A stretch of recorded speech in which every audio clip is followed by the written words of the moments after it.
In our last video, we were in the central Florida town of Frostproof. We explored the old buildings and the historic downtown. Frostproof is in Polk County.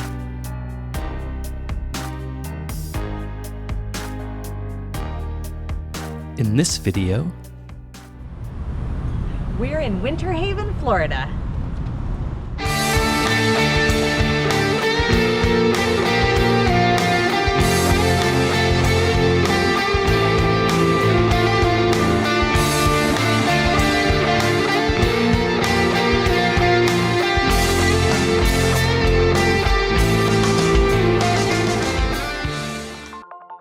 Winter Haven is the fourth stop on what we're calling our Florida Winter-Themed Town Tour.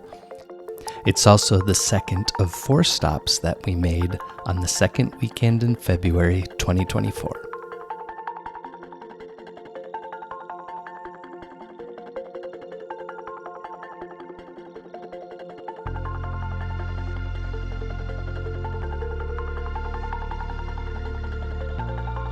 If you've seen our videos in the past, you know we really focus on the downtown areas. For Winter Haven, we started on the corner of First and Central. Winter Haven sits almost exactly between Tampa and Orlando, about 50 miles from each, and has a current population of around 50,000 people. Winter Haven has 2 big claims to fame. One is that it's the water ski capital of the world, which we'll talk about later, and 2, it is the birthplace of the Publix supermarket chain. Yeah, if you're from Florida, you know that Publix reigns supreme in the supermarket wars around here. To my right is the first of the freestanding Publix stores, the second of their chain, and it's currently a thrift store.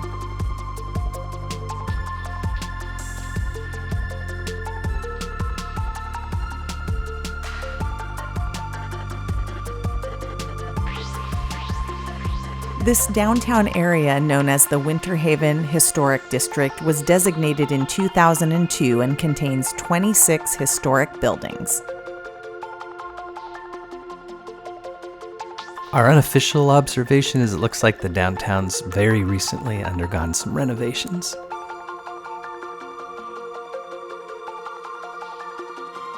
Ahead you can see the Ritz Theater. It was built in 1925 and was home to live music with a 50-man orchestra. It also showed silent movies. Over the years it moved on to movies, concerts, and live performances until the 70s.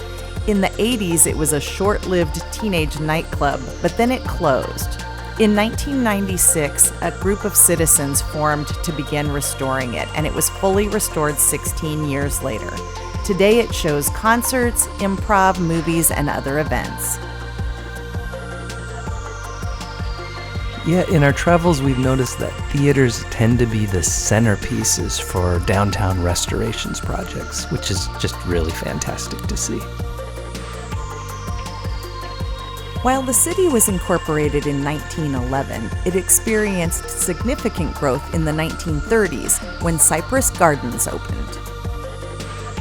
Cypress Gardens was opened by Dick Pope in 1936. It was a botanical garden and theme park, and he used a water ski show as one of the primary attractions, which is how this area became known as the water ski capital of the world.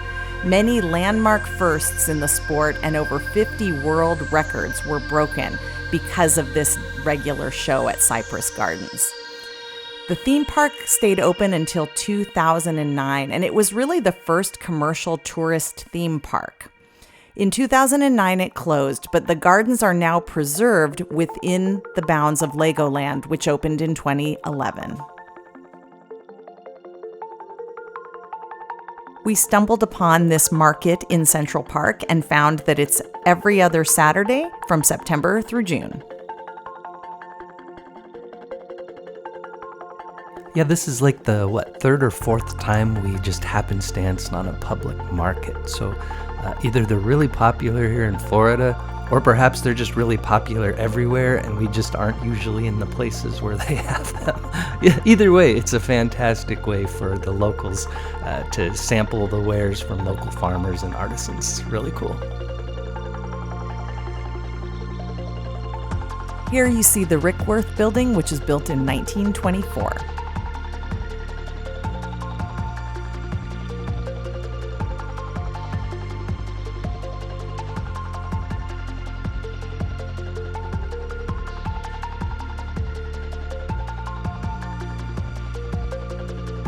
Yeah, the old buildings in this part of the town were just absolutely beautiful, very well maintained.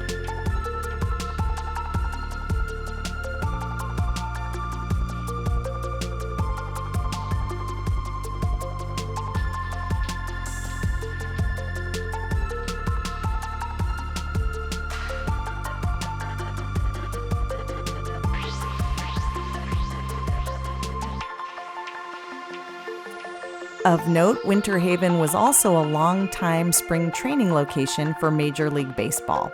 The Phillies were there from 1928 to 1938, the Red Sox from 1966 to 1992, and the Cleveland Indians from 1992 to 2008.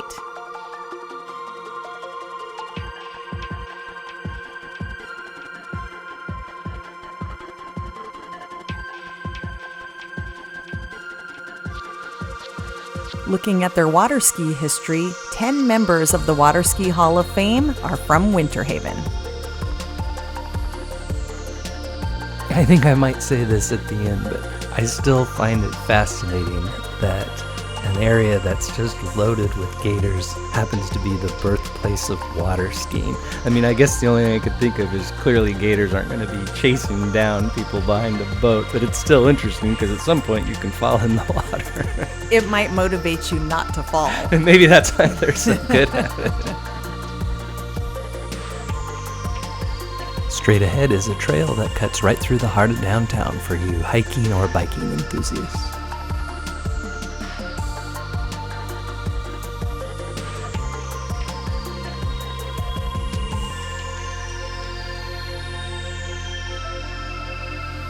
Yeah, so walkability of this town. Personally, I'd rate this as excellent. It's a very small downtown, so it's easily walkable. I would agree. There's abundant sidewalks, there's that trail through town, and you can get to all the great sights in easy walking distance.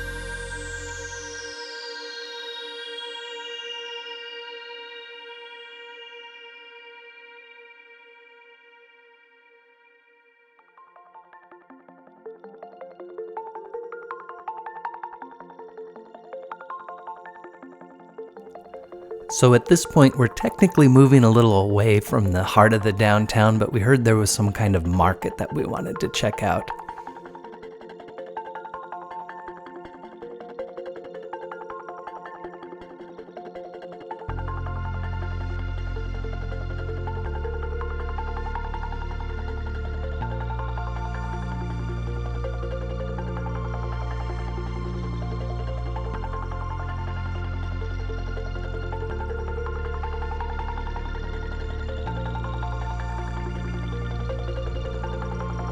Ahead on the left in the white building is the Soki Market, and then we're told they're putting in a new food hall behind that, which will have a lot of different vendors.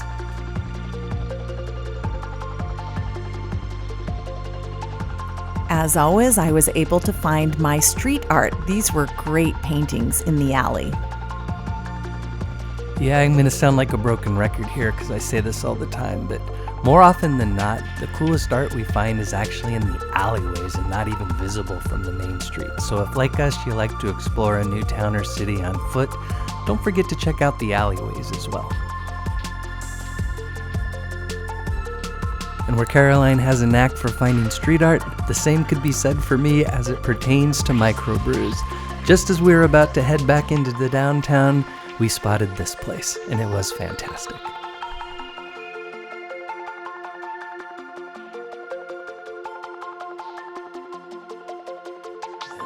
So up ahead on the right is a perfect example where old meets new. Clearly that's a brand new luxury apartment building that they've put in right in the heart of downtown. Since there are 50 lakes within the city limits, we couldn't leave without seeing at least one. This is Lake Howard. Winter Haven's nickname is the Chain of Lake City. The northern chain is 9 lakes connected by canals, the southern chain is 16 lakes connected by canals, and the 2 chains are connected together by a canal lock system.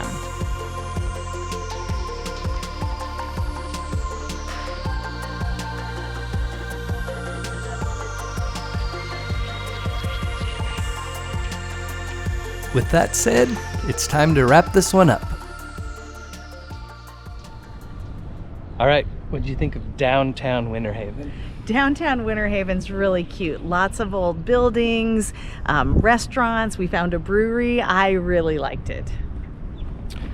Yeah, we always find a brewery. I don't know how that happens, but literally it was the very last place we saw before we started walking back. So anyways, yeah, it's small, not as small as our last stop in Frostproof, but it's still kind of a cool town, yeah, and for sure. It's surrounded by lakes. There must be 10 lakes within the stone's throw of this city. It's incredible how many lakes there are, and apparently it's kind of the home of water skiing, which is something I didn't expect in the land of gators. No, I know. But anyways, yeah, it gets a thumbs up for me. Me too. All right, get off the couch. We'll see you next time. Cheers. Cheers.